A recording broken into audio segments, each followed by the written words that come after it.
నమస్తే. ఇన్నాళ్ళు నన్ను సపోర్ట్ చేస్తూ, ఎంకరేజ్ చేస్తూ మీ ప్రేమని నాకు అందిస్తున్న ప్రతి ఒక్కరికి కృతజ్ఞతలు. అలాగే ఈ వీడియో కూడా ఖచ్చితంగా మీకు ఉపయోగపడుతుంది. లైక్, షేర్ అండ్ సబ్స్క్రైబ్ చేసి మీ సపోర్ట్‌ని నాకు అందించండి. అలాగే ఈ వీడియో పట్ల మీకున్న అభిప్రాయాన్ని కామెంట్ సెక్షన్‌లో కామెంట్ చేసి తెలియజేయండి. ఇప్పుడు వీడియోని చూద్దాం. జ్యోతిష్య శాస్త్రం ఒక అద్భుతం. వేదాంగమైన జ్యోతిష్య శాస్త్రం అనేటువంటిది మానవ జీవన గమనానికి ఒక వరం. జ్యోతిష్య శాస్త్రం నీ జీవితంలో వెలుగునింపే ఒక భాష.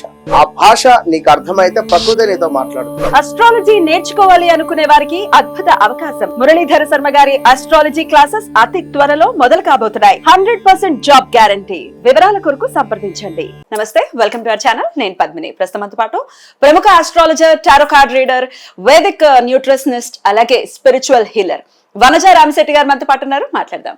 మేడం నమస్తే. నమస్తే మా పద్మిని. శ్రావణ మాసం మొదలు కాబోతోంది. Beautiful tarot card reader. Tarot card అనేది చాలా అక్యురేట్ గా వస్తుంది. రిజల్ట్ అనేది ఖచ్చితంగా అది చూసిన వాళ్ళు, దాన్ని ఒక్కసారి ఎక్స్పీరియన్స్ చేసిన వాళ్ళు ఖచ్చితంగా అది దే కెన్ ఫీల్ దట్ కదా. అంతనా ఇంత పవర్ఫుల్ ఏంటి అసలు ఈ టారో కార్డ్? ప్రశ్న శాస్త్రమేనా లేకపోతే ఎట్లా అసలు? What is tarot? కంప్లీట్ గా ఒకటి మన ఎనర్జీ వర్క్స్ అలాట్. ఓకే, మన మైండ్లో ఉన్న క్వశ్చన్స్ కానీ బ్లాకేజెస్ కానీ మనం ఒక్కసారి టారోకి కనెక్ట్ అయినట్టయితే అదే మనకి ఆటోమేటిక్గా ఒక వే చూపించేస్తూ ఉంటుంది. కాబట్టి క్వశ్చన్ అండ్ ఆన్సర్స్ కూడా ఒక చాలా మంది అంటుంటారు చిలక జ్యోతిస్తే మాది ఇది అని. వాట్ ఎవర్ అంటే మనం ఏ రకంగా అనుకున్నా మనకి మన జీవితంలో ఉన్న చిన్న చిన్న ఇష్యూస్కి ఒక ప్రాపర్ డైరెక్షన్ కావాలి అన్నప్పుడు నేను కంప్లీట్గా టారోస్ని నమ్మేస్తాను. బ్యూటిఫుల్. అవును, అది అసలు ఒక్కొక్కసారి అగమ్య గోచరంగా ఉంటుంది పరిస్థితి. ఏం చేయాలో మనకు తెలియట్లేదు, ఎలా వెళ్ళాలో ముందుకు తెలియట్లేదు అనుకున్నప్పుడు నా లైఫ్లో కూడా ఒకసారి టారో అసలు భలే రూట్ ని చూపించింది. అంటే ఒక్కసారి ఐ ఓపెనర్ అనమాట. అట్లాంటి ఒక పరిస్థితి వచ్చినప్పుడు ఇట్ హెల్ప్ మీ అలాట్. నాకైతే చాలా చాలా నమ్మకం. అంటే టారోలో ఒకటి రీడింగ్ అవుతుంది, రెండు హీలింగ్ అవుతుంది, హీలింగ్ కూడా అవుతుంది, కౌన్సిలింగ్ అవుతుంది. టారో ప్రెడిక్షన్, టారో రీడింగ్ అప్పుడు ఏమవుతుందంటే ఏదో ఆస్ట్రాలజీ లాగా 10 minutes ఇది అలా ఉండదు కదా. టారో రీడింగ్ ఒక మనిషికి చేసినప్పుడు రీడింగ్, హీలింగ్ అండ్ కౌన్సిలింగ్ మూడు అయిపోతాయి. ఏం చేయాలి, ఎలా చేయాలి అన్నది కూడా వచ్చేస్తుంది. కాబట్టి it gives a good direction. Definitely. అయితే ఇక శ్రావణ మాసం మొదలు కాబోతోంది కాబట్టి according to tarot card reading ఎలా ఉంటుంది మన ద్వాదశ రాశి వాళ్ళకి అనేది ఒక్కసారి మీ రీడింగ్స్ ద్వారా వినాలి అని అనుకుంటున్నాను. సో శ్రావణ మాసం కాబట్టి ఎట్లా దీన్ని రిలేట్ చేయొచ్చు? యాజ్ ఇట్స్ అంటే ఇది ఒక ఫారెన్ సబ్జెక్ట్ లాగా చూస్తూ ఉంటారు కాబట్టి హౌ మీరు ఎలా రిలేట్ చేస్తారు దీన్ని, ఈ టారో కార్డ్? ఫారెన్ సబ్జెక్ట్ అన్నది ఒకప్పుడు, బికాస్ కార్డ్స్ ని మనం ఫారెన్ కార్డ్స్ అనుకుంటాం, కానీ మన దగ్గర చూస్తే ప్రశ్నాశాస్త్రం మన దగ్గర ఉండేది. ఓకే, రాముడు కాలం, ఏ కాలంలో చూసినా మనకి ఏమైనా ఒక దానికి ఆన్సర్ కావాలంటే ప్రశ్నాశాస్త్రం బేస్ చేసుకుని చెప్పారు. రెండు చిలక జోష్యం దాంతో చెప్పేవాళ్ళు అనమాట. సో ఇదంతా వేరే కంట్రీస్లో, యూరోప్, ఈజిప్ట్ అట్లాంటి వాటిల్లో స్టార్ట్ చేసినా కానీ మనం దాన్ని కంప్లీట్గా రెప్లికేట్ చేయొచ్చు. ఎందుకంటే మన దగ్గర కూడా ఉన్నాయి ఇట్లాంటి. మన దగ్గర పాచికలతో చూసేవాళ్ళు, గవ్వాలతో చూసేవాళ్ళు. సో ఇవన్నీ మనం ఏదో ఒక రకంగా యూనివర్స్కి కనెక్ట్ అయ్యి అవతల మనిషికి ఇచ్చే ఏవైతే డైరెక్షన్ ఉంటుందో, ప్రెడిక్షన్ ఉంటుందో దాన్ని మనము ఏదో ఫారెన్ కంట్రీది అని చూడడానికి అయితే లేదు. బికాస్ మనం యూజ్ చేసేవన్నీ ఇండియన్ కార్డ్స్.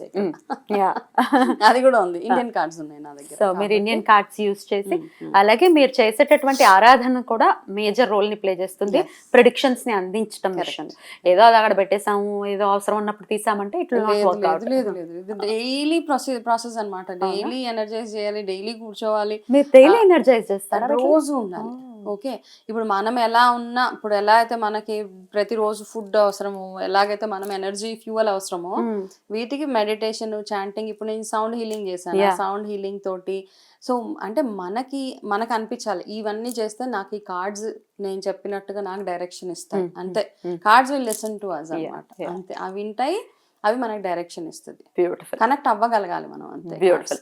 అట్లా డైరెక్షన్ ఇవ్వటం కోసమే మన ద్వాదశ రాశుల వాళ్ళకి కూడా, ఈ 12 రాశుల వాళ్ళకి కూడా శ్రావణ మాసం నుంచి ఎలా ఉంటుంది అనేది ఒక్కసారి మీ ద్వారా తెలుసుకోవాలని అనుకుంటున్నాను. మరి మొదలు పెడదామా? షూర్ గా. మరి మిథున రాశి వారికి ఎలా ఉండబోతోందండి శ్రావణ మాసం?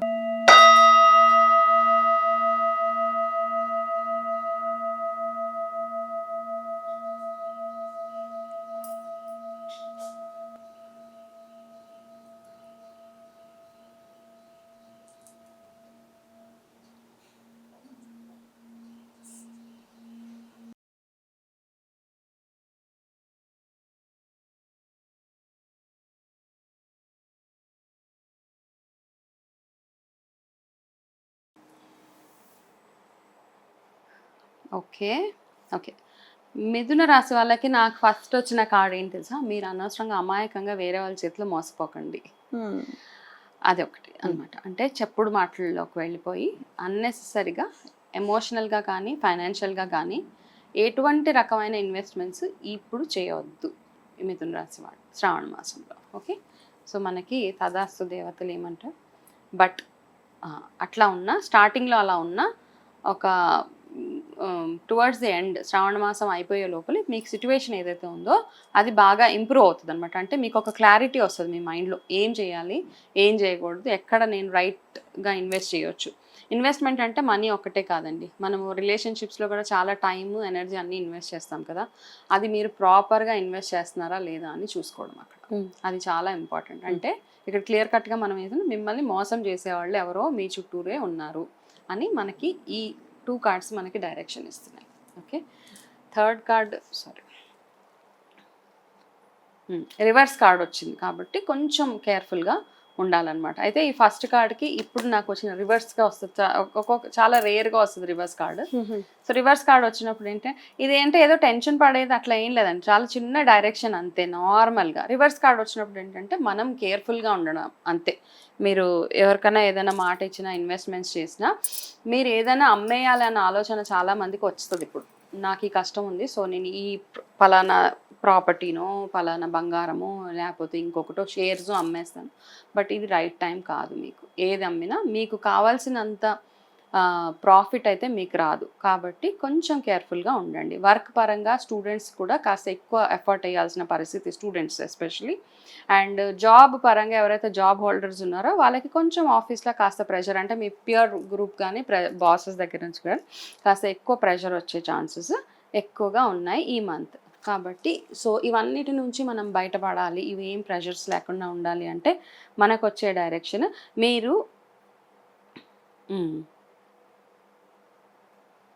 ఓకే స్పిరిచువల్గా ఎక్కువ కనెక్ట్ అయి ఉండాలి అని ఈ కార్డు మనకి ఆల్రెడీ చెప్పేస్తూనే ఉంది. అయితే మీకు కూడా మిథున రాశి వాళ్ళకు కూడా విఘ్నేశ్వరుడి ఆరాధన చాలా, అంటే ఏదో ఒక బుధవారమో ఏదో ఒక రోజు కాదు, రెగ్యులర్గా ఈ శ్రావణ మాసం మొత్తం ప్రతిరోజు మీరు గణపతి ఆరాధన చేసినట్టయితే మీకు నేను ముందు ఏదైతే చెప్పానో ఇష్యూస్ చిన్న చిన్న హర్డల్స్ ఏవైతే ఉన్నాయో అవన్నీ పోతాయి. అండ్ లాస్ట్ వీక్ ఆఫ్ శ్రావణ మాసంలో మీరు ఒక మంచి గుడ్ న్యూస్ వింటారనమాట. సో 3 వారాలు ఎట్లా ఉన్నా లాస్ట్ వీక్లో మీకు ఒక సూపర్ గుడ్ న్యూస్ వస్తుంది. సో దానితోటి మీకు ఏదైతే లాసెస్ ఇప్పటిదాకా అయ్యాయో వాటి నుంచి మీరు బయటకు రావచ్చు. ఓకే, అండ్ గణపతి ఆరాధన చేసే వాళ్ళు ఏం చేస్తారంటే ప్రతిరోజు గణపతి ఆరాధన మీకు ఎలా తోస్తే అలా చేయండి, అంటే ఇదే చేయాలి అదే చేయాలని కాదు. ఒకవేళ చాలా మందికి టైం ఉండదు, ఆ టైం లేనప్పుడు ఓం గం గణపతే నమః అట్లీస్ట్ 108 టైమ్స్ అది చదవండి. చేసిన తర్వాత ఏదైనా ఈ శ్రావణ మాసం మొత్తంలో ఏదైనా ఒక బుధవారము గరిక పూజ చేయించుకోండి వినాయకుడు టెంపుల్లో, అంతే. మీరు ఇంట్లో చేసినా ఓకే, కొంతమందికి గుడికి వెళ్ళే టైం లేదు, సో ఇంట్లో కూడా చేసుకోవచ్చు. గుడికి వెళ్తే మాత్రం ఆ పవర్ ఆ ఎనర్జీస్ డిఫరెంట్గా ఉంటాయి కాబట్టి గుడిలో కూడా వెళ్ళి చేసుకోవచ్చు. ఇది మనం మిథున రాశి వాళ్ళకి ఇచ్చే చిన్న డైరెక్షన్. రైట్, ఈ మిథున రాశి వాళ్ళు బుధుడికి సంబంధించినటువంటి వ్యక్తులు కరెక్ట్ కదా. గణపతి మీరు అదే చెప్తూ ఉన్నారు. అయితే బుధుడు వక్రగతి రెట్రోగేషన్ కూడా జరగబోతుంది మంత్ లో, సో అందుకని మీరు చెప్పింది కూడా రిలేట్ అవుతుంది. ఏదైనా డెసిషన్స్ తీసుకునేటప్పుడు అది రివర్స్ లో తీసుకోవటము, సో అందుకని చాలా కేర్ఫుల్ గా ఉండాల్సినటువంటి మాసమే. సో చెప్పినటువంటి రెమెడీస్ డెఫినెట్ గా ఫాలో చేసుకుంటూ గణపతి ఆరాధన చేసుకుంటూ ఈ మిథున రాశి వారికి శ్రావణ మాసం చాలా చాలా బ్యూటిఫుల్ గా వెళ్ళాలని మనస్ఫూర్తిగా కోరుకుంటూ చాలా బ్యూటిఫుల్ గా మీ ప్రొడిక్షన్స్ ని తెలియజేశారు. Thank you so very much. Next episode లో కర్కాటక రాశి గురించి మాట్లాడుకుందాం. నమస్కారం అండి.